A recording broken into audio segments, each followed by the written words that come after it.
United Airlines wants to bring back supersonic air travel with a new aircraft. The airline says it plans to buy 15 Overture jets from the startup aerospace company Boom Supersonic.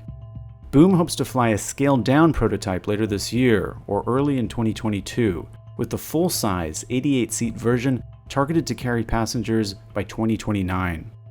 So, what does this mean for the future of supersonic travel? Is this acquisition a turning point, or should the markets be more skeptical? United's announcement isn't a game changer for supersonic travel. We've had pretend orders, almost real orders before. The proof is when United actually spends money. But Boom CEO Blake Scholl disputed that critique.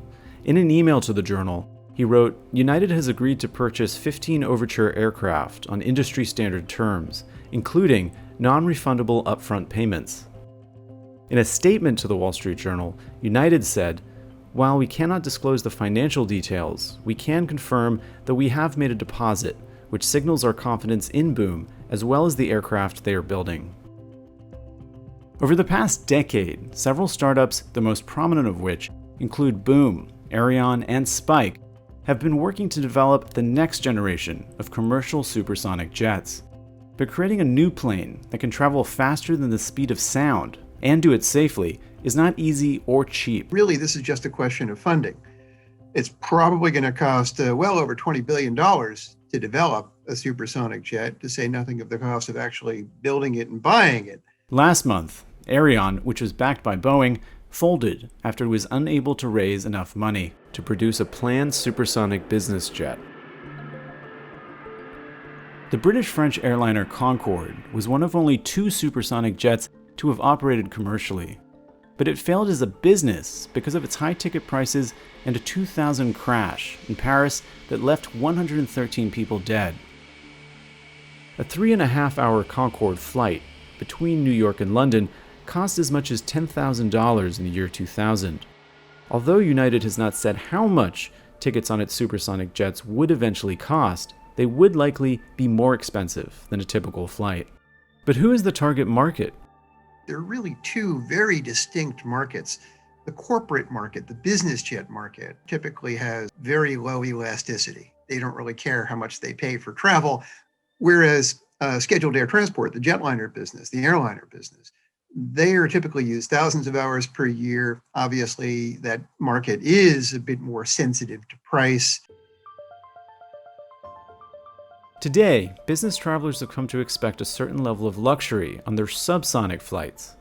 Given the smaller size of the supersonic planes, that same experience may be hard to duplicate. But United isn't concerned about demand.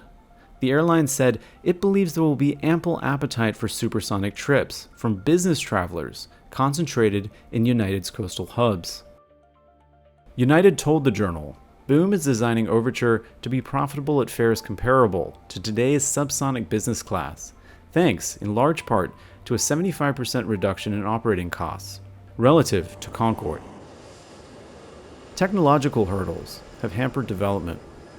There was a reason Concorde had 100 seats. If they could have made it bigger with the materials available at that time and the engines available at that time, they would have, which would have made the aircraft potentially more economic.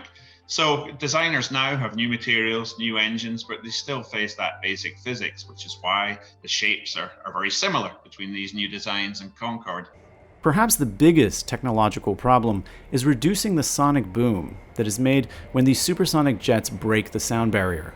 NASA's kind of led the research in the US and has a test program going on right now. And what their researchers say, that the modeling shows that instead of a boom that can break windows, it will become what they call a soft thump, is all that you would hear on the ground. For now, experts are skeptical about the economic viability of supersonic travel. Basically, I think Boom is feeling a bit under the gun because of Aerion's collapse the previous week. And they wanted to have something to take to investors and say, hey, there's commercial activity here. Boom CEO Blake Scholl said that Aerion's demise came as a surprise to the industry just a few weeks ago. We couldn't possibly conclude a transaction in that period of time. Little or no money has changed hands. So United has certainly scored a big publicity coup. Whether it's advanced the technology remains to be seen. I guess that the big help might be that Boom, the aircraft maker, might find it easier to get the kind of finance that its rivals have found it tough to find.